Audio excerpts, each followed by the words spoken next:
이명박 정부 시절 국정원이 여론조작팀을 최대 30팀까지 운영했다는 사실이 밝혀져 파장이 일고 있습니다. 이 여론조작팀에 포함된 민간인만 무려 3,500여 명에 달했다고 하는데요. MB정부가 결코 피할 수 없는 국정원의 정치 개입 전모가 드디어 세상에 모습을 드러내는 듯 보입니다. 자, 김 기자님, 네. 사건이 어떻게 된 건가요?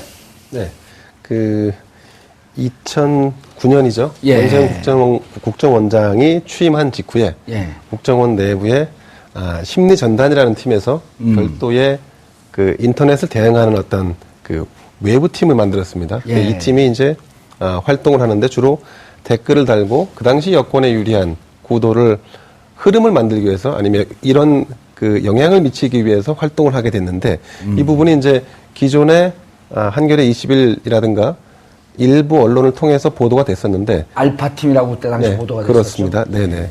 근데 서훈 국정원장이 새 정부에서 취임하신 뒤로 지난 6월 19일입니다. 국정원 개혁위원회를 출범시키고 그리고 적폐청산 TF 그 다음에 조직 쇄신 TF를 가동을 했는데 거기서 이제 이 팀이 가동한 지 약 한 달하고 한 일주일 남짓된 시간 동안 그동안에 심리전단이 운영했던 여러 가지 자료들을 다 확인을 했습니다. 확인한 결과 8월 3일 날 발표를 했는데 그 발표 내용이 이제 과거에 심리전단 소속에 있던 인력들이 그 30개 여론 조작팀을 운영하면서 여론에 영향을 미쳤고 그 영향이 여권을 위한 당시 여권을 위한 방향으로 유도를 했었고 그리고 야권 정치인들의 동향을 파악해서 보고를 했고 이런 알바 댓글이라고 하는 사실 정치 개입이 사건화돼서 원세훈 국정원장이 재판을 받고 있는데 이 부분을 정확히 규명하지 못했습니다. 증거가 부족했다는 이유였는데 그랬죠. 이번 TF팀의 결과 보고서가 1차적인 거긴 하지만 이 보고서로 인해서 원세훈 국정원장의 재판에도 상당한 영향을 미치지 않을까 하는 생각이 듭니다. 예, 8월 3일 날 그 발표하면서 검찰에 넘긴 거죠. 넘기진 않았고요. 아직 검찰에 안 넘겼나요? 발표했고 이 발표 내용을 기반으로 해서 국정원에서 자체적으로 고발을 할 것인지 여부를 아마 결정하지 않을까 싶습니다. 어제 나온 거네요. 8월 3일이면. 네. 보도는 이제 어제 그제자로 이제 제작이 됐고요. 어제 이제 이렇게 보도가 됐습니다. 그리고 검찰의 입장은 국정원이나 아니면 시민단체 측에서 이 데이터를 토대로 고발을 해올 경우에 수사에 임하겠다라고 하는 것을 검토하는 것 같습니다. 어허. 조대진 변호사님. 지금 그 원세훈 국정원장 2012년 대선 당시에 댓글로 대선에 개입했다. 라고 하는 것 때문에 국정원법 위반, 정치 개입한 국정원 중립 의무를 위반한 거죠. 정치 개입, 그 다음에 선거법 위반. 이거로 좀 재판을 받고 있고 결심까지 끝났죠. 네, 그렇습니다. 4년 구형을 했고. 네. 이런 경우에 이미 구형까지 했기 때문에 근데 그것과 관련된 증거들이 지금 나온 거거든요. 그렇죠. 아주 중요한 증거들이 나온 거죠. 예. 그러니까 변호인 측에서는 그 증거에 관련된 그 결정이 다 끝났는데 또 증거를 제출하는 것은 결심 직전에 제출하는 것은 피고인의 그 변호권, 방어권 행사에 되게 불리한 행동이다라고 반대를 아마 할 겁니다. 근데 재판부가 결심까지 끝났잖아요. 예. 그런데 이제 재판부가 증거 채택을 해줬거든요. 이거 자체가 이번에 이 부분에 대해서 증거 채택을 해줬습니다. 어제 나왔는데 벌써요? 그러니까 이 부분 말고 관련된 그 댓글에 관련된 부분들을 그 여러 가지 정황이 나온 부분을 그 부분을 증거로 채택했습니다. 그래서 재판부도 그렇게 생각을 하는 거죠. 관련돼서 어쨌든 대법원에서 파기됐던 이유가 증거가 부족하다라는 부분 때문에 파기가 됐는데 어떻게 보면 꼼짝 말할 그 증거들이 나온 거죠. 그러니까 원세훈 전 원장의 변호인 측에서는 큰일 났다라고 생각을 하고 있을 정도로 되게 중요한 자료입니다. 그렇기 때문에 이게 만약에 지금 재판부가 참고를 해서 판결을 내린다면 뭐 사실상 뭐 유죄가 거의 확실시 된다고 보여질 정도로 중요한 자료들입니다. 예, 대법원에서 그때는 이제 1심에서 국정법 위반, 국정법 위반은 유죄, 선거법 위반은 무죄. 네. 근데 2심에서 둘 다 유죄였습니다. 에서 이제 3심 대법원에 올렸는데 대법원에서 석연치 않은 이유로 그렇죠. 전원 재판부에서 전원 판결로 증거가 좀 불충분하니 그러니까 그때도 이제 법조인들 사이에서도 말이 많았었는데요. 이제 그 증거의 범위 어디까지 판단을 할 것이냐의 그 범위에 대해서 일반적으로 법조인들이 봤을 때 충분한 저 범위보다 좀 더 대법원이 좁게 판단을 한 부분이 있었거든요. 예. 그러니까 이런 부분을 왜 이렇게 좁게 판단을 해서 증거 능력을 없는 것처럼 판단하느냐. 그렇죠. 원래 유무죄만 판단해 주면 되는 그렇죠. 건데. 근데 이제 그런 부분을 떠나서 이제 무더기로 증거들이 지금 나오기 시작하고 있지 않습니까? 그래서 이제 파기환송을 했는데 예. 이게 운명이라는 게 참 묘한 게 파기환송을 하면 다른 건보다도 이제 우선시하고 빨리 해줘야 되는데 그렇죠. 그때 당시 부장판사가 나름 무슨 이유를 갖고 있었는지 2년 6개월 동안 장기로 끌었단 말이에요. 그렇죠. 그때 했으면 이 증거가 안 나왔을 텐데. 그렇죠. 그러니까 그게 뭐 우연의 일치인지 아닌지 모르겠지만 정상적인 그 재판 과정으로 봤을 때는 그러니까 소위 저희들이 그런 얘기를 합니다. 품고 있다. 재판부가 품고 있다라는 얘기를 하는데 딱 어느 재판이 2년 반을 넘게 이렇게 오겠습니까? 품고 있다라고 하는 고상한 표현은 그런데 쓰기에는 좀 적절치 않은 것 같은데. 네네. 뭉개고 있다. 네네. 뭐 그런 부분을 좀 뭉개고 있었기 때문에 어떻게 보면 지금 결과의 기준으로 봤을 때는 오히려 더 불리한 상황이 돼버리지 않았나라는 생각도 해봅니다. 알겠습니다. 최민희 의원님. 네. 참으로 안타깝죠. 안타깝죠. 근데 원세훈 전 국정원장은요, 녹취록이 나왔어요. 녹취록이 나와서 그 녹취록 그랬죠. 안에 뭐 언론도 좀 살펴봐라, 뭐도 해라, 뭐 이러려고 있는 거다, 뭐 이런 얘기가 그 다 녹취록을 나왔어요. 복원한 분이 민간인이거든요. 네. 그 제가 잘하는 분이거든요. 모르시는 분이 없으시네요. 아니 그 국정원 내부에 그 자료가 있었는데 내부에서 포렌식이든 뭐든 다 동원하고 복원이 안 됐어요. 네. 그래서 이제 민간 이분이 누구냐면 세월호에서 나온 핸드폰. 네. 3년 된 그거 핸드폰을 복원한 분? 복원시킨 그분이에요. 진짜 국정원이요. 예. 이것도 또 망신이네. 민간인은 해내시는데 국정원이 모든 걸 동원해서 못했다니까. 아니, 댓글 동원하느라고 힘이 많이 들었죠. 네, 그러니까 국정원이요. 그동안에 지난 9년 동안 엉뚱한 일 하시느라고 역량이 많이 떨어진 것 같습니다. 그러니까요. 저는 이제 요 얘기가 나오면 꼭 드릴 말씀이 있어요. 그게 뭐냐면 19대 국회 명예회복입니다. 19대 국회 명예회복? 네. 무슨 내용이죠? 이제 우리 진선미 의원이 예. 이 댓글 문제를 폭로했잖아요. 예. 그 이후에 이제 민주당이 김한길 대표 시절에 이걸 가지고 문제 제기를 정말 많이 했습니다. 예. 근데 그때 뭐 언론 지형도 좋지 않았고 그리고 뭐 워낙 박근혜 대통령이 셌잖아요. 세다 보니 완전히 저희의 올바른 문제 제기가 마치 근거 없는 것을 문제 제기한 것처럼 돼서 19대 국회가 싸움만 하는 국회다 뭐 이런 식의 오명을 뒤집어 썼는데요. 저는 이제 그 댓글 자료 나오는 거 보면서 19대 국회가 올바른 문제 제기를 했었다. 올바로 했는데 당시 민주당이 김한길 대표 시절에 시청 근처에다가 천막 쳤거든요. 네. 장애투쟁한다고. 네. 아무 이유도 없이 또 한 일주일 만에 들어가요. 오락가락 했어요. 일주일은 더 많이 했는데. 일주일여 만에. 일주일보다 훨씬 많이 그러더니 했어요. 그분이 국민의당 가시대. 아이, 뭐. 예. 그래서요, 얘기를 그런 식으로 예. 돌리면 안 되죠. 예, 알겠습니다. 그런데 아까 이제 재판 관련해서 2년 6개월 품었다고 하셨는데, 뭐, MBC 해직 기자들 재판 있잖아요. 그거 역시 2년 이상 지금 품고 있습니다. 그래서 예.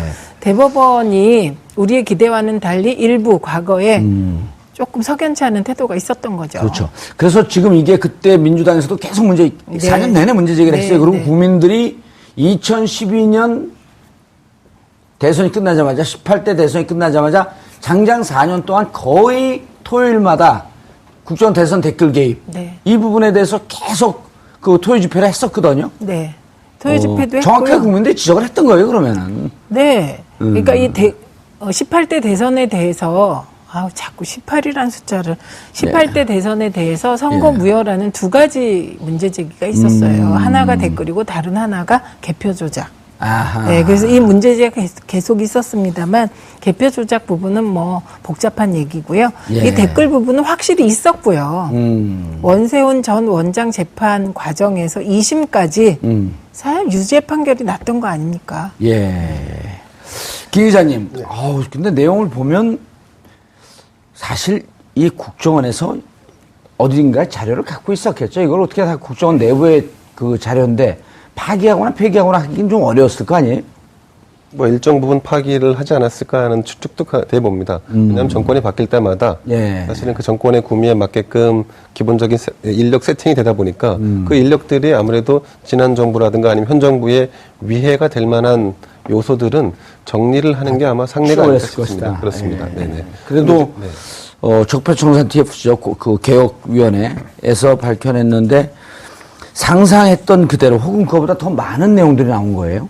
그렇습니다. 이게 동원된 인원이 3,500명이라는 거 아닙니까? 그것도 지금까지 여기 이제 알려져 있는 것만 그런 거고요. 그리고 팀도 30개 팀이고 거기다가 지난번 논란이 됐던 특수활동비를 가지고 또 뭐 수십억을 들여서 이걸 운영을 했다고 하니까 사실은 국정원이 일국의 정보를 총괄한다는 입장에서 본다면 댓글 다는 인력에게 급여를 주고 하는 이런 행태는 대단히 실망스러운 행태죠. 예. 조선일보가 보기에도 실망스러운가요?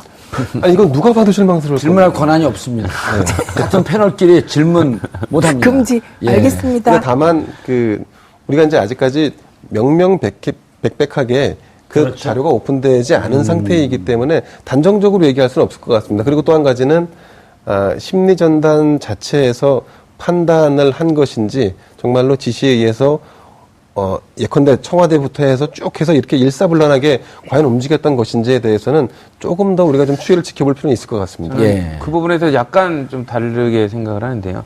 다르게 생각할 수 있어요. 그런 권한이 있습니다. 왜냐하면 이제 국정원과 검찰 뭐 이런 조직들은 특히 국정원은 그러니까 누구보다도 지휘권자와 명령권자의 아주 일사불란하게 움직이는 조직입니다. 그렇기 때문에 그렇죠. 밑에 사람들이 문건을 만들고 그에 대한 실행들이 어느 정도 포착이 됐다면 윗사람이 지휘 없이 자율적으로 움직이는 조직이 아닙니다. 예. 그렇기 때문에 이런 조직의 특성상 일반 회사라면 그랬을 수도 있죠. 사장이 안 시켜도 내가 했을 수도 있다. 뭐 부장 지시였다라고 할 수 있지만 국정원이라는 조직은 많은 정보를 갖고 있기 때문에 절제 밑에 하부기관도 독자적으로 움직이지 않습니다. 그러니까 이런 부분들 때문에 제가 말씀드리고 싶은 거는 저기 도표가 나오네요. 상위 지시하는 사람, 결정권자의 인지, 그리고 최소한의 무기는 있었다고 봐야 되는 것이 합리적인 추단 아닐까 생각합니다. 예, 최민희 의원님. 예, 어제 TF에서요. 예. 그 청와대의 지시가 있었고 예. 문건을 만들었고 그리고 청와대에 보고했다. 요거까지 확인이 있었습니다. 예. 청와대 보고라고 한다면 국정원장 원세훈 국정원장이 참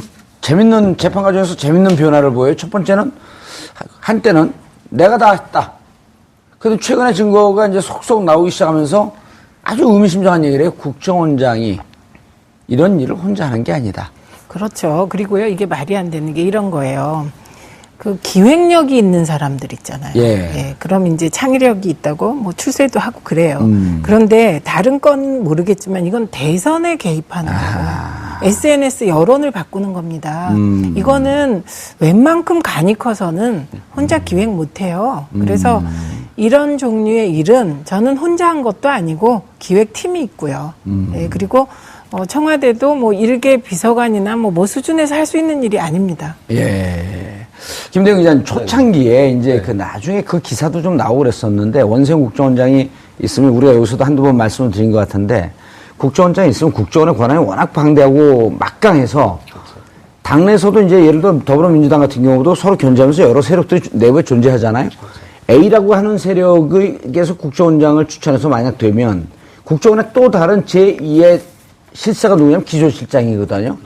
기조실장 또 다른 쪽에서 추천해서 서로 좀 견제를 하게끔 하고 국정원장의 전횡을 막는데 원세훈 국정원장이 당시 기조실장을 직접 임명을 하면서 그래서 그 밑에 있는 사람들하고 이런 일을 진행을 했던 걸로 추정이 되죠. 그렇게 하면 안 됩니다. 그때 원세훈 국정원장이 아주 멋진 말을 남겨요. 놔두세요. 내가 감옥 갈게요. 그런 말씀하셨네요. 예. 감옥 갔죠. 원세훈 국정원장이 국정원이 설립된 이래로 아마 4년 동안 임기를 지속하신 분은 아마 유일하실 겁니다. 4년 동안 임기를 유지하면서 그 권한을 유지하면서 내부에서는 사실 말은 못했지만 반발이 굉장히 심했었습니다. 왜냐하면 말씀하신 대로 인사를 가지고 이를테면 입맛에 맞는 사람들을 솎아내는 작업을 수시로 했습니다.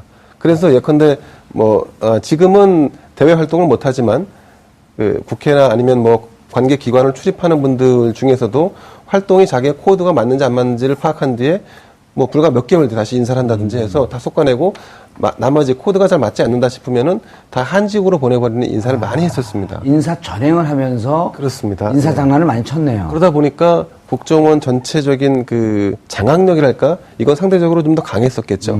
그래서 아까 이제 말씀하실 때 기조실장 뭐 1, 2, 3차장 다 각 분야별로 나눠서 자기 파트를 책임지고 그것이 어떤 측면에서 보면 국정원 장에 대한 일종의 견제도 가능하다고 하셨는데 그 당시에는 적어도 원세훈 국정원장은 MB의 절대적인, 그러니까 이명박 대통령의 절대적인 신임을 얻고 있었고 조직을 장기간 이끌었기 때문에 여기서 어떤 견제와 이런 그런 기제가 작용했을 가능성은 좀 높지 않았을 것 같습니다. 그렇기 때문에 사실 이처럼 말도 안 되는 댓글 알바를 동원해서 여론을 조작하겠다라고 하는 이 사실 상상으로만 가능한 일들이 현실이 되지 않았나 싶습니다.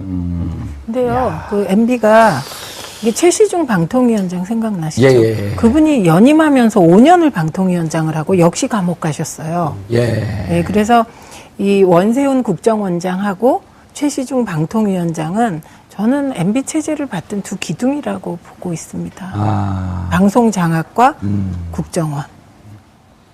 정보 장악. 네. 예.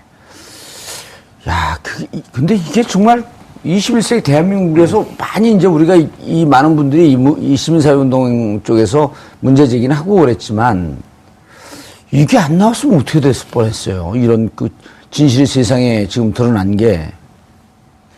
두 분이 서로의 양보를 하시면서 눈치를 쓰고 있습니다. 아닙니다.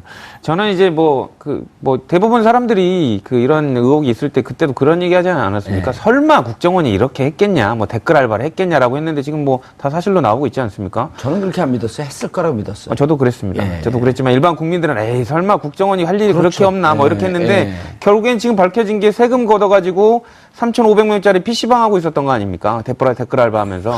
그러니까 이거 국민들이 받아들이기에는 오히려 진실이 아니길 바랬는데 오히려 국민들이 신문 보고 그 상상의 나래를 펼쳤던 게 오히려 더 현실하고 부합되고 있다는 사실이 더 어이가 없는 거고요. 그런 기간이 한두 해, 1, 2년도 아니라 무조건 한 10년 정도일 수도 있다는 생각 때문에 당황스러운 거죠. 예.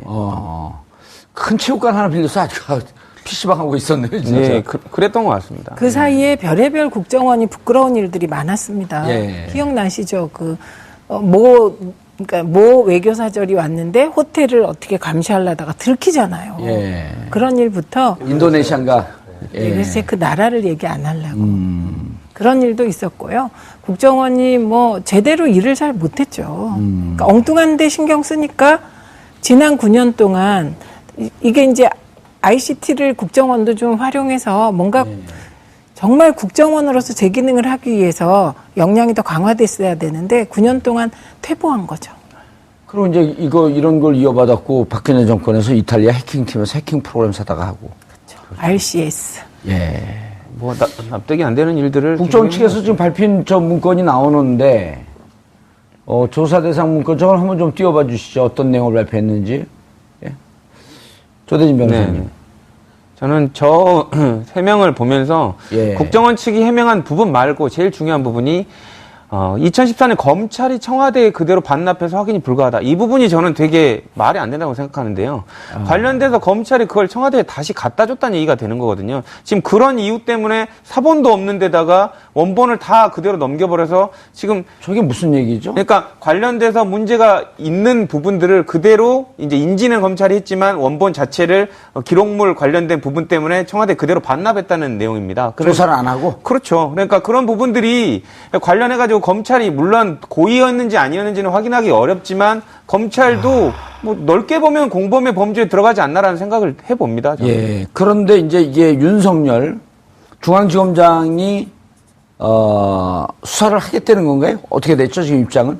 일단은 시민단체들이 고발을 한다거나 관련된 부분을 문제를 제기하면 당연히 해야 될 것 같고요. 국정원은 문제 제기를 안 했나요, 검찰에? 그 부분은 확인을 해봐야 될 것 같습니다. 근데 그 국정원이 문제 제기를 하고 안 하고를 떠나서 관련된 부분의 시민단체들의 고발이 있을 것으로 보여집니다. 그리고 만약에 고발이 되면 어쨌든 불법성이 확인이 됐기 때문에 추가로 수사를 해야 되고요. 문제는 그 당시에 되게 아이러니하지만 이 댓글 수사를 담당했던 윤석열 그 검사가 지금 중앙지검장이 돼 있지 않습니까? 예. 그러니까 그 어느 때보다 더 예리하고 본인이 관련된 그 부당한 처우를 또 관련해서 받은 분이기 때문에 관련된 부분을 더 냉정하고 예리하게 볼 가능성이 높아서 좀 지켜봐야 될 것 같습니다. 예. 윤석열, 최동욱 검찰총장보다 윤석열 수사팀장이 돼서 조사를 하다가 모 언론사에서 최동욱 혼외자 사건이 나오면서 위화되고 그때 윤석열 중앙지검장이 아주 의미심장한 얘기를 해요. 부정선거로 따지면 3.15 부정선거를 뛰어넘을 수준이다. 그때는 2012년 대선 댓글 알바 얘기만 했었거든요. 2009년 이른바 알파팀서부터 2011년 10월 26일 서울시장 재보선거 관여. 이런 등등까지는 하나도 안 나왔을 때예요. 근데 이제 그것까지 통으로 나왔기 때문에 윤석열 지검장 입장에서는 수사를 피할 수 없지 않을까요? 그리고 저는 좀 약간 이상한 게요. 검찰이 인지수사도 많이 하지 않아요. 그렇죠. 왜 이렇게 형식을 따지는지 잘 모르겠고요. 예. 예. 이건 뭐 당장에 수사를 할 수 있는 것으로 알고 있습니다. 그리고 이제 그때 사실 쟁점이 뭐였냐면 선거법 개입이에요. 선거법 위반 여부. 예. 왜 그렇게 되냐면 이게 만약에 국정원의 댓글이 선거법 위반이 나면 예. 18대 대선 자체가 정통성에 휘말리니까 없어지니까요. 예, 그래서 저는 윤석열 검사의 경우는 이게 가장 많이 이 사건을 아는 사람입니다. 예. 그리고 또 최동욱 그 검사장 사건이 터지면서 최동욱 총장 건이 터지면서 이 사건의 파장도 가장 잘 아는 사람이기 때문에 제대로 인지수사부터 시작하시면 좋을 것 같아요. 네. 뭐 당연히 의원님 말씀 주신 대로 인지수사 해야 된다고 봅니다. 이게 원칙상으로는. 근데 아마 그런 부분을 좀 고려하고 있지 않을까 싶은데요. 인지수사에서 바로 이거를 수사를 진행을 해버리면 정치적. 마치 윤석열 검사가 대통령의 명을 받고 정치적으로 수사하는 거 아닌가라는 의혹을 살 수 있기 때문에 네. 국민들이 고발의 형식을 통해서 궁금해하고 국민들이 원한다라는 방식을 조금 당연히 뭐 고발이 이루어질 거니까요. 어쨌든 그것도 예상될 수순이에요. 그렇죠. 그렇죠. 예, 모르가 그냥 바르게 가나 돌아가나 부산만 가면 되는 거예요. 예, 맞습니다. 그런데 자 이제 특수활동비 최민희 의원님 지금 문재인 대통령 되자마자 특수활동비 다 반납하고 다 반납한 게 아니고 예. 반으로 줄였죠. 반으로 줄였나요? 특수활동비 필요하니까. 네. 그럼 영수증을 붙이기로 했나요? 그거는 아닙니다. 그건 아니고. 네, 그리고 저는 그 청와대가 특수활동비를 반납하거나 이런 거는 그 부작용도 있다고 생각합니다. 왜 특수활동도 필요하니까. 네, 그런데 예. 특수활동비를 이런 식으로 안 써야 된다는 거고 국정원이 지금 한 달에 2억 5천만 원 내지 3억 썼다는 거잖아요. 요 심리전단 운영에. 한 달에? 한 달에 어허, 비용이. 1년에 30억이니까? 그럼 1년에 30억이죠. 예. 3억이면 뭐 36억이죠. 네, 그리고 인건비로만. 네, 인건비로 쓴 겁니다. 그리고 팀장의 경우 3천만 원에서 7천만 원 줬다니까 이게 뭐 만만한 돈이 아니었던 거죠. 2억 5천 쓰면 많이 쓴 건데. 어느 회사가 인건비로 3억씩 쓸 수 있는 회사가 뭐 얼마나 많겠습니까? 근데 이제 그거를 동일하게 같은 목적으로 댓글 하려는 사람 치고 뭐 한 달에 3억씩 썼다고 하는 거니까. 야, 그 2009년서부터 매년 비약적으로 커진 거네요, 이게. 그렇죠. 그리고 이거는요, 탄핵 때 가짜 뉴스를 생산하고 퍼날르는데도 예. 이 조직이 동원됐다는 의혹이 JTBC 뉴스로 폭로되는 적이 맞아요. 있습니다. 그때 그러니까 올해죠. 올해, 설날 전에, 이른바 이제 덕수궁 앞에 있던 그 태극기 집회에, 25만, 30만 부에 해당하는 일반 신문 형식의 그 보도지가 다 가짜 뉴스였거든요. 그래서 그때 기자들이 취재를 했잖아요. 저 많은 신문을 찍을 돈은 도대체 어디서 누가 대고 있는 것인가. 그때 그 발행된 부수가 뭐 거의 뭐 일간지에 발행된 부수에 준할 정도로 많이 그렇죠. 찍었다고 25만, 했으니까요. 30만 부면 거의 일보 제일 잘 나간 데는 그 정도 수준인데, 이야, 어마어마하네요, 그게. 여기에 그때 이게 개입돼 있을 수도 있겠다. 이런 것까지 다 조사를 해야 되네요, 이제 그렇게 되면. 근데 제일 중요한 부분이 이제 문건들이 나오면 좋은데 그 부분들이 많이 이제 증거들이 확실하게 이제 확인할 수 있느냐 부분이 좀 문제일 것 같습니다. 근데 같은 기자로서 세계일보는 어떻게 이렇게 이런 걸 잘 탐사팀에서 국정원에 빨대가 있는 걸까요? 그 세계일보가 유명하더라고. 정인의 문건도 세계일보가 그때 보도한 거 아니에요. 2014년 11월에. 제 일감으로는 예. 취재력도 취재력이지만 예. 그러니까 정보를 제공할 때 소화할 수 있는 그 역량이 극대화된 매체가 꼭 좋은 것은 아닙니다. 이를테면. 왜냐하면 이제 예를 들어갖고 네. 그 조선이나 이쪽 이제 진보 진영 한겨레 이렇게 해서 완전 노출된 데다가 주는 것보다도 살짝 좀 이 보도력은 그러니까 파급력은 좀 떨어지지만 네네. 그래도 충격판 제대로 줄 수 있는. 그러니까 이제 세계일보 분들이 다 보고 계세요. 아, 예. 그러니까 이제 세계일보도 물론 취재력이 좋은 언론사인데 근데 이제 이거를 정무적으로 판단하고 이를테면 조직적으로 그러니까 릴리스하는 가능성이 높죠. 이건 기본적으로 정보당국이 가지고 있는 자료였기 때문에 예. 아니면 청와대가 보고받은 그 자료였기 때문에 또 데스크나 또 사측에서 야 이거 좀 부담되니까 보도하지 마라 이렇게 막을 수도 있는 거 아니에요. 그러니까 이제 그런 것도 있고 또 전체적으로 파급 효과도 볼 수 있고 그리고 이 파급 효과에 따라서 바로 출처 문제로 접근할 수 있는 의심의 여지도 있고 그리고 또 그것이 상대적으로 그러니까 보고서 내용과는 달리 이것이 보도됐을 때 오는 그 파급 효과의 유불리는 또 다른 차원으로 볼 수가 있습니다. 그렇기 때문에 어떤 그 우리가 상상하는 그런 메이저 언론에 꼭 제공하는 것이 가장 효과적이다라고 보여지진 않습니다. 그래서 그 세계일보는 사실 취재력이 좋고, 예, 뭐 다시 한번 강조하지만 취재력이 좋은 회사인데 말씀이 계속 꼬이고 있는 건 알고 계시죠? 그렇습니까? 어쨌든 그래서 그 종종 이런 그 문서와 관련된 폭로가 세계일보를 통해서 나오는 것은 제 생각에는 세계일보의 취재력이 뛰어나기 때문인 것 같습니다. 그 얘기를 똑같은 얘기를 뭐 이렇게 길게 하시는지. 조대진 변호사님, 네네. 이게 이제 국민들 궁금해해요. 시청자분들이 그렇죠. 어떻게 세계일보는 그 중요한 고비고비마다 그런 건을 잘 보도를 할까? 그런데 이인규, 홍만표, 우병우 이 세 명이 다 검사 출신이에요? 그렇죠. 무슨 특징이 있나요? 검사시고 지금은 옷을 벗으셨고요. 예. 그리고 관련된 지난 정권 때 중요한 사건에 다 관련되신 그 특수통 검사들이다. 뭐 이런 부분. 2008년 노무현 대통령 12월서부터 2009년 5월 23일까지 노무현 대통령을 죽음으로 몰고 갔던 그 장본인들. 네. 네, 그렇죠. 이때 당시에 이인규, 홍만표, 우병우의 잘못된 검사 행적을 추적한 팀도 세계일보예요. 그렇죠. 그 책까지 냈어요. 그렇죠. 근데 이제 저는 아까 그렇게 생각하는 거예요. 뭐 이렇게 취재력이 좋겠죠. 근데 이제 저는 그냥 국민의 입장에서 생각을 해보면 그거는 데스크의 용기 아닐까요? 데스크가 이거는 어느 정도 아까 의원님도 말씀해 주셨는데 관련돼서 분명히 불편한 정보를 오픈을 하면 국민들은 시원하겠지만 그래도 불편해하는 사람들이 있을 때 그걸 감안하고라도 터뜨릴 수 있는 용기 그거 아닐까 싶은데요, 저는. 제가 미처 그 부분을 파악을 못했던 것 같습니다. 그래서 그 말씀에 전적으로 공감합니다. 자, 그런데 이제 청와대 보고까지 한번 가보죠. 국정원 작성 문건은 언제 청와대에 어떤 내용으로 보고가 됐는지. 네, 그 CG가 준비돼 있죠. 예, 이제 진행까지 하시네. 최 의원님, 네. 좀 정리를 해줘 보시죠. 제가 저기 안 보여요. 그래요? 나이도 얼마 안 되신 분이 왜 저기 안 보실까? 얼마 안 돼서. 왜냐하면 원시가 되면 보일 텐데. 조대진 변호사님. 네네.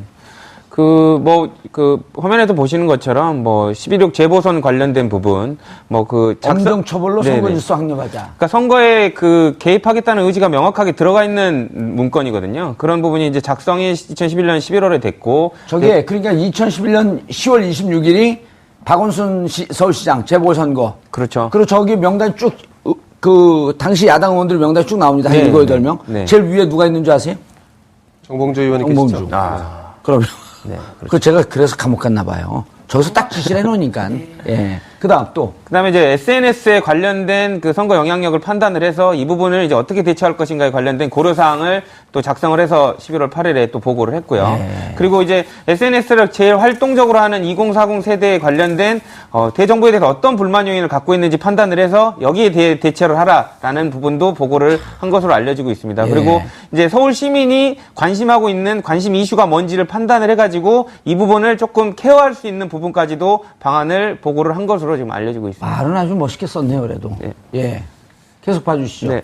뭐, 손학규 대표, 야당 쪽에 이제 손학규 대표가 서울시장 후보로 어떻게 시장 후보에 관련된 부분 파급력이 있으니까 관련된 부분도 이제 청와대에 보고를 했고요. 바로바로 보고를 한 부분이 있습니다. 그리고 민주당에서 이제 뭐 대선 후보까지 거론되던 박원순 시장에 관련된 부분도 이제 불 켜서 이제 관련돼서 문제 삼을 수 있도록 이제 보고한 사실이 있고요. 우상호 의원, 우익 진영에 대한 대선 겨냥에 관련된 움직임 관련된 동향까지도 분석을 해서 청와대에 보고한 것으로 지금 나와 있습니다. 자, 그럼 청와대 보고했다라고 하는 것은 결국은 최종 국정원장이 보고를 했을 거고. 그렇죠. 국정원 내부에서 뭐 직거래를 하면서 보고하진 않았을 거 아니에요. 그렇죠. 국정원장이 보고를 했고, 그럼 국정원장은 누구에게 보고를 하죠? 국정원장은 뭐 이제 국정원장이 관련돼서 대통령이 이걸 인지할 수 있는 무슨 비서라인에 뭐 올렸을 수도 있고요. 근데 국정원이 비서실장이 해서 대통령한테 가지는 않을 거 아니에요. 아니 한번 생각해 보세요. 지금 김대중 대통령께서 국정원장 독대 안 받겠다. 노무현 대통령께서 국정원장 독대 안 받겠다. 뭐 이런 얘기 많이 나왔었잖아요. 아, 대통령과 독대를 한다? 그렇죠. 그런데 이제 그게 부활됐잖아요. MB 정부 들어서. 그러니까 저는 국정원장이 이런 거를 보고할 수 있는 사람 한 분밖에 없는 것 같아요. 이건 순전히 추정입니다. 예, 대통령. 그 부분은 이제 이를테면 요 전까지는 예. 지금 이 정부가 들어오기 전까지는 국내 파트에 활동하는 IO들, 정보 수집 요원들이 활동을 했지 않습니까? 예. 예를 들면 여의도의 국회만 해도 의원님도 아시겠지만 한 20여 명 이상이 팀장급 몇 명 이렇게 해서 짜져서 이제 스크럼을 짜서 정보를 수집했었고, 그게 일상적으로 보고되는 루트는 지금 이제 이와 같은 내용들이겠지만 예. 이런 내용들이 일상적으로 보고되는 루트는 민정수석실을 통해서 올라가게 되고, 그리고 이제 이와 별도로 1, 2, 3차장 혹은 국정원장이 직보하는 사안은 또 별개로 존재하는 거죠. 예를 들면 이명박 정부 때 평양 시민 전체 명단이 탈북자들을 통해서 우리 쪽으로 넘어온 적이 있습니다. 어허. 그런 사안 같은 경우는 이를테면 이제 서울 시민 전체의 호구 사항을 다 알 수 있는 내용이지 않습니까? 이거는 원세훈 국정원장이 직접 가서 보고를 한 사안이죠. 그러면 중요한 건에 대해서는 지금 이제 말씀 정리하면 이렇게 되네요. 정보 요원들이 취합해온 정보는 국정원장에게는 일단 보고가 될 거고. 그렇죠. 자, 이런 거는 민정실을 통해서 보고해라. 일상적인 업무로 이런 거 같은 경우 어찌 보면 극비리에 진행됐던 통치 업무거든요. 통치에 관련된. 그런데 이제 지금의 시점에서 보면 사실은 이게 이제 다소 정권에 유리한 보고서들 혹은 정권에 유리하게 될 수 있는 보고서의 내용들이기 때문에 굉장히 은밀하게 했을 거라고 여겨질 수도 있지만 다른 한편으로 보면 실제로 이 정도의 보고서는 사실 국회에서 나와서 활동하는 아이오들 이런 분들이 대부분 취합하거나 했던 내용들이 많습니다. 그 중에서 이제 대부분이 국정원장이 직접 보고를 했을 텐데 이런 거는 이제 민정수석실을 통해서 들어갔을 수 있겠네요. 민주당. 조선일보의 박원순 죽이기 기획취재설의 촉각. 이건 별로 중요하지 않으니까. 중요한가요? 아니, 저는 이제 말씀하신 게 맞을 수도 있겠죠. 근데 그건 그만큼 불법에 대한 인식이 부족했다는 뜻이기도 해요. 김대영 기자가요? 아니, 우리 그 당시에 이 국정원과 청와대 민정이. 왜냐하면요. 다 불법적인 거고요. 이거 다 불법적이에요. 그러니까 동향 보고라는 게 애매합니다만 국정원은 국내 정치에 관여하지 못하게 되어 있어요. 그런데 그러네. 근데 그거를 잊으시면 안 되고요. 우리가 그래서 조선일보의 박원순 죽이기에 민주당이 촉각을 곤두세웠다. 이 보고서의 내용이 뭔지 모르겠지만 이 내용 안에는 촉각을 곤두세우든 말든 니들이 왜 관심인 거죠? 그렇죠. 그러니까 이거에 대한 대응책도 있었을 거란 말입니다. 그래서 상황이 어떻고 누구는 어떻고 정말 이렇게 조금 더 생각해 보면요. 우리가 과거에 이제 보안사의 민간인 사찰 그 내용 보면 누구는 성향이 어떻고 이렇게 들어가지 않습니까? 이런 거를 하는 것을 이게 당연하다고 생각하면 안 되는 거죠. 물론 이제 저희가 이제 당연하다고 말씀드린 건 아닌데 이를테면 이제 국정원장이 직보를 했냐 아니면은 아이오가 보고를 했냐 이런 이제 보고서는 계속해서 이제 올라갔었고 그게 지난 정부까지만 해도 일상적으로 이제 정보를 수집해서 보고하는 거였고 사실은 근데 제가 좀 더 말씀드리고 싶은 거는 그러면 이게 국정원이 안 하기 때문에 지금은 이런 보고서가 작성되거나 혹은 보고되지 않느냐 그건 또 별개의 문제인데 예를 들면 국내 정치 개입은 안 하겠다 그랬잖아요. 경찰의 정보국에서는 사실은 그러니까 우리가 속칭 찌라시라고 얘기하는 그런 형태 혹은 뭐 그와 유사한 형태의 정보 보고서를 계속해서 작성해서 보고하고 있는 거는 지금도 아마 진행 중일 겁니다. 알겠습니다. 조대진 변호사님. 아이오는 없어졌습니다. 조대진 변호사님. 만약 이것이 국정원장을 통해서 대통령에게 집보됐다. 당시. 네. 지금은 민간인이지만요. 네. 그분이 뱀띠라 그러시죠? 41년생. 뭐 집보됐을 가능성이 높고요. 그리고 저는 집보됐을 가능성이 있으면. 예, 당연히 관련된 부분 그 국정원이 정치 개입, 국내 정치 개입한 부분을 인지했다고 봐야 되기 때문에 그럼 MB에 대해서도 수사가 들어가야 된다고 보나요? 그거는 범위 위법 사실이 있으면 누구나 예외 없이 조사를 하는 건 당연한 위법 겁니다. 사실이 있냐고 묻는 겁니다. 저는 그 위법 사실이 있다고 봅니다. 만약 인지를 했다면요. 그럼 수사를 해야 된다. 당연하죠. 그럼 수사하면서 검찰이 이렇게 물어보나요? 바른대로 얘기 안 하면 감옥 가고 싶어? 뭐 그렇게까지는 하지 않겠지만 그렇게까지는 위법 사실에 관련된 부분이 예. 본인이 인지했는지 보고받았는지는 확실히 확인할 거고요. 예. 그런 부분이 위법 사실을 알고 있었다면 본인이 이게 범법행위인지 몰랐다라고 항변하는 건 아무 이유가 없죠. 2013년 10월 15일 기억하세요? 네. 무슨 날이죠? 2013년 10월 15일. 한겨레신문이 최초로 사이버 사령부 예. 대선 댓글을 세상에 알린 날입니다. 네. 근데 지금 사이버 사령부 얘기 안 나오고 있거든요. 이제 뭐 아까 말씀 주신 대로 밴딩 머신대로 지금 나올 준비를 하고 있을 걸로 저는 생각이 듭니다. 국방부 교육 TF에서 네. 나올 것이다. 그렇죠. 뭐 축구할 때 축구 선수 1번에 나온 사람이 혼자 다 뛰는 건 아니지 않습니까? 여러 명 차례대로 나오게 돼 있습니다. 예. 최민희 의원님 행복하세요? 예. 아니 MB 얘기하니까 너무 행복해 하셔갖고. 아니 그게 아니고 두 분이 예. 정말 재밌고 웃음이 터질 얘기를 아무렇지도 않게 주고받는 게 갑자기 빵. 알겠습니다. 국정원이 대단한 일을 한 것은 분명한 것 같습니다. 그리고 그것이 지난 4년 동안 가려졌습니다. 성경 말씀에 이런 구절이 있습니다. 가리운 것은 드러나게 마련이고. MB정부 시절에 국정원이 무슨 일을 했었는지 이제 서서히 그 모습이 세상에 드러나고 있습니다. 퀴즈가 주목됩니다. 과연 움직였던 것인지에 대해서는 조금 더 우리가 좀 추이를 지켜볼 필요는 있을 것 같습니다. 예. 그 부분에서 약간 좀 다르게 생각을 하는데요. 다르게 생각할 수 있어요. 그런 권한이 있습니다. 왜냐하면 이제 국정원과 검찰 뭐 이런 조직들은 특히 국정원은 그러니까 누구보다도 지휘권자와 명령권자의 아주 일사불란하게 움직이는 조직입니다. 그렇기 때문에 그렇죠. 밑에 사람들이 문건을 만들고 그에 대한 실행들이 어느 정도 포착이 됐다면 윗사람이 지휘 없이 자율적으로 움직이는 조직이 아닙니다. 예. 그렇기 때문에 이런 조직의 특성상 일반 회사라면 그랬을 수도 있죠. 사장이 안 시켜도 내가 했을 수도 있다. 뭐 부장 지시였다라고 할 수 있지만 국정원이라는 조직은 많은 정보를 갖고 있기 때문에 절제 밑에 하부기관도 독자적으로 움직이지 않습니다. 그러니까 이런 부분들 때문에 제가 말씀드리고 싶은 거는 저기 도표가 나오네요. 상위 지시하는 사람, 결정권자의 인지 그리고 최소한의 무기는 있었다고 봐야 되는 것이 합리적인 추단 아닐까 생각이 듭니다. 최민희 의원님. 예, 어제 TF에서요. 예. 그 청와대의 지시가 있었고 예. 문건을 만들었고 그리고 청와대에 보고했다. 요거까지 확인이 있었습니다. 예. 청와대 보고라고 한다면 국정원장 원세훈 국정원장이 참 재밌는 재판 과정에서 재밌는 변화를 보여요. 첫 번째는 한때는 내가 다 했다.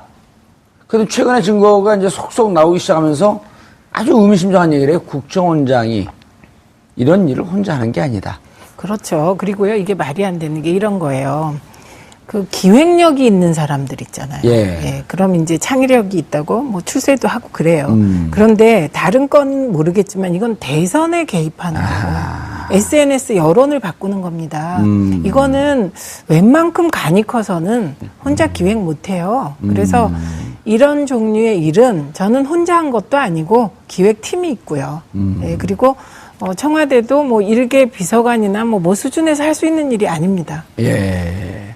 김대중 기자님, 초창기에 이제 그 나중에 그 기사도 좀 나오고 그랬었는데 원세훈 국정원장이 있으면 우리가 여기서도 한두 번 말씀을 드린 것 같은데 국정원장이 있으면 국정원의 권한이 워낙 방대하고 막강해서 당내에서도 이제 예를 들어 더불어민주당 같은 경우도 서로 견제하면서 여러 세력들이 내부에 존재하잖아요. A라고 하는 세력에서 국정원장을 추천해서 만약 되면 국정원의 또 다른 제2의 실세가 누구냐면 기조실장이거든요. 기조실장 또 다른 쪽에서 추천해서 서로 좀 견제를 하게끔 하고 국정원장의 전횡을 막는데 원세훈 국정원장이 당시 기조실장을 직접 임명을 하면서 그래서 그 밑에 있는 사람들하고 이런 일을 진행을 했던 걸로 추정이 되죠. 그렇게 하면 안 됩니다. 그때 원세훈 국정원장이 아주 멋진 말을 남겨요. 놔두세요. 내가 이명박 정부 시절 국정원이 여론조작팀을 최대 30팀까지 운영했다는 사실이 밝혀져 파장이 일고 있습니다. 이 여론조작팀에 포함된 민간인만 무려 3,500여 명에 달했다고 하는데요. MB정부가 결코 피할 수 없는 국정원의 정치 개입 전모가 드디어 세상에 모습을 드러내는 듯 보입니다. 자, 김 기자님, 네. 사건이 어떻게 된 건가요? 네. 2009년이죠. 예. 원세훈 국정원장이 취임한 직후에 예. 국정원 내부에 심리전단이라는 팀에서 별도의 그 인터넷을 대응하는 어떤 그 외부 팀을 만들었습니다. 예. 이 팀이 이제 활동을 하는데 주로 댓글을 달고 그 당시 여권에 유리한 구도를 흐름을 만들기 위해서 아니면 이런 그 영향을 미치기 위해서 활동을 하게 됐는데 이 부분이 이제 기존의 한겨레 20일이라든가 일부 언론을 통해서 보도가 됐었는데 알파팀이라고 그때 당시 네, 보도가 됐었죠. 그렇습니다. 네네. 근데 서훈 국정원장이 새 정부에서 취임하신 뒤로 지난 6월 19일입니다. 국정원 개혁위원회를 출범시키고 그리고 적폐청산 TF 그 다음에 조직 쇄신 TF를 가동을 했는데 거기서 이제 이 팀이 가동한 지 약 한 달하고 한 일주일 남짓된 시간 동안 그동안에 심리전단이 운영했던 여러 가지 자료들을 다 확인을 했습니다. 확인한 결과 8월 3일 날 발표를 했는데 그 발표 내용이 이제 과거에 심리전단 소속에 있던 인력들이 그 30개 여론 조작팀을 운영하면서 여론에 영향을 미쳤고 그 영향이 여권을 위한 당시 여권을 위한 방향으로 유도를 했었고 그리고 야권 정치인들의 동향을 파악해서 보고를 했고 그 이런 알바 댓글이라고 하는 사실 정치 개입이 사건화돼서 원세훈 국정원장이 재판을 받고 있는데 이 부분을 정확히 규명하지 못했습니다. 증거가 부족했다는 이유였는데 그랬죠. 예, 이번 그 TF팀의 결과 보고서가 1차적인 거긴 하지만 이 보고서로 인해서 원세훈 국정원장의 재판에도 상당한 영향을 미치지 않을까 하는 생각이 듭니다. 예, 8월 3일 날 그 발표하면서 검찰에 넘긴 거죠. 넘기진 않았고요. 아직 검찰에 안 넘겼나요? 발표했고 이 발표 내용을 기반으로 해서 국정원에서 자체적으로 고발을 할 것인지 여부를 아마 결정하지 않을까 싶습니다. 어제 나온 거네요. 8월 3일이면. 네. 보도는 이제 어제 그제자로 이제 제작이 됐고요. 예. 어제 이제 이렇게 보도가 됐습니다. 그리고 검찰의 입장은 국정원이나 아니면 시민단체 측에서 이 데이터를 토대로 고발을 해올 경우에 수사에 임하겠다라고 하는 것을 검토하는 것 같습니다. 풀고 있습니다. 그래서 대법원이 우리의 기대와는 달리 일부 과거에 조금 석연치 않은 태도가 있었던 거죠. 그렇죠. 그래서 지금 이게 그때 민주당에서도 계속 4년 내내 문제 제기를 했어요. 그리고 국민들이 2012년 대선이 끝나자마자 18대 대선이 끝나자마자 장장 4년 동안 거의 토요일마다 국정원 대선 댓글 개입 이 부분에 대해서 계속 그 토요 집회를 했었거든요. 네. 토요 집회도 했고요. 정확하게 국민들이 지적을 했던 거예요, 그러면은. 네. 그러니까 이 18대 대선에 대해서 자꾸 18이라는 숫자를 18대 대선에 대해서 선거 무효라는 두 가지 문제 제기가 있었어요. 하나가 댓글이고 다른 하나가 개표 조작. 네, 그래서 이 문제제가 계속 있었습니다만 개표 조작 부분은 뭐 복잡한 얘기고요. 이 댓글 부분은 확실히 있었고요. 원세훈 전 원장 재판 과정에서 2심까지 사실 유죄 판결이 났던 거 아닙니까? 예. 김 기자님, 근데 내용을 보면 사실 이 국정원에서 어딘가 자료를 갖고 있었겠죠. 이걸 어떻게 다 국정원 내부의 그 자료인데 파기하거나 폐기하거나 하긴 좀 어려웠을 거 아니에요? 뭐 일정 부분 파기를 하지 않았을까 하는 추측도 돼 봅니다. 왜냐하면 정권이 바뀔 때마다 사실은 그 정권의 구미에 맞게끔 기본적인 인력 세팅이 되다 보니까 그 인력들이 아무래도 지난 정부라든가 아니면 현 정부의 위해가 될 만한 요소들은 정리를 하는 게 아마 상례가 아닐까 싶습니다. 그렇습니다. 네네. 그래도 적폐청산 TF죠. 그 개혁위원회에서 밝혀냈는데 상상했던 그대로 혹은 그거보다 더 많은 내용들이 나온 거예요? 그렇습니다. 이게 동원된 인원이 3,500명이라는 거 아닙니까? 그것도 지금까지 여기 이제 알려져 있는 것만 그런 거고요. 그리고 팀도 30개 팀이고 거기다가 지난번 논란이 됐던 특수활동비를 가지고 또 뭐 수십억을 들여서 이걸 운영을 했다고 하니까 사실은 국정원이 일국의 정보를 총괄한다는 입장에서 본다면 댓글 다는 인력에게 급여를 주고 하는 이런 행태는 대단히 실망스러운 행태죠. 예. 예. 조선일보가 보기에도 실망스러운가요? 아니, 이건 누가 봐도 실망스러울 질문할 겁니다. 권한이 없습니다. 같은 패널끼리 질문 못 합니다. 금지. 예. 알겠습니다. 근데 다만 우리가 이제 아직까지 명명백백하게 그 그렇죠. 자료가 오픈되지 않은 상태이기 때문에 단정적으로 얘기할 수는 없을 것 같습니다. 그리고 또 한 가지는 심리전단 자체에서 판단을 한 것인지 정말로 지시에 의해서 예컨대 청와대부터 해서 쭉 해서 이렇게 일사불란하게 조대진 변호사님, 지금 그 원세훈 국정원장 2012년 대선 당시에 댓글로 대선에 개입했다. 라고 하는 것 때문에 국정원법 위반, 정치 개입한 국정원 중립 의무를 위반한 거죠. 정치 개입, 그 다음에 선거법 위반. 네. 이거로 좀 재판을 받고 있고 결심까지 끝났죠. 네, 그렇습니다. 4년 구형을 했고. 네. 이런 경우에 이미 구형까지 했기 때문에 근데 그것과 관련된 증거들이 지금 나온 거거든요. 그렇죠. 아주 중요한 증거들이 나온 거죠. 예. 그러니까 변호인 측에서는 그 증거에 관련된 그 결정이 다 끝났는데 또 증거를 제출하는 것은 결심 직전에 제출하는 것은 피고인의 그 변호권, 방어권 행사에 되게 불리한 행동이다라고 반대를 아마 할 겁니다. 근데 재판부가 결심까지 끝났잖아요. 예, 그런데 이제 재판부가 증거 채택을 해줬거든요. 이거 자체가 이번에 이 부분에 예, 대해서 증거 채택을 해줬습니다. 어제 그런데- 나왔는데 벌써요? 그러니까 이 부분 말고 관련된 그 댓글에 관련된 부분들을 그 여러 가지 정황이 나온 부분을 그 부분을 증거로 채택했습니다. 그래서 재판부도 그렇게 생각을 하는 거죠. 관련돼서 어쨌든 대법원에서 파기됐던 이유가 증거가 부족하다라는 부분 때문에 파기가 됐는데 어떻게 보면 꼼짝 말할 그 증거들이 나온 거죠. 그러니까 원세훈 전 원장의 변호인 측에서는 큰일 났다라고 생각을 하고 있을 정도로 되게 중요한 자료입니다. 그렇기 때문에 이게 만약에 지금 재판부가 참고를 해서 판결을 내린다면 뭐 사실상 뭐 유죄가 거의 확실시 된다고 보여질 정도로 중요한 자료들입니다. 예, 대법원에서 그때는 이제 1심에서 국정법 위반, 국정법 위반은 유죄, 선거법 네. 위반은 무죄. 네. 근데 2심에서 둘 다 유죄를 둘 다 유죄였습니다. 해서 이제 3심 네. 대법원에 올렸는데 대법원에서 석연치 않은 이유로 네, 그렇죠.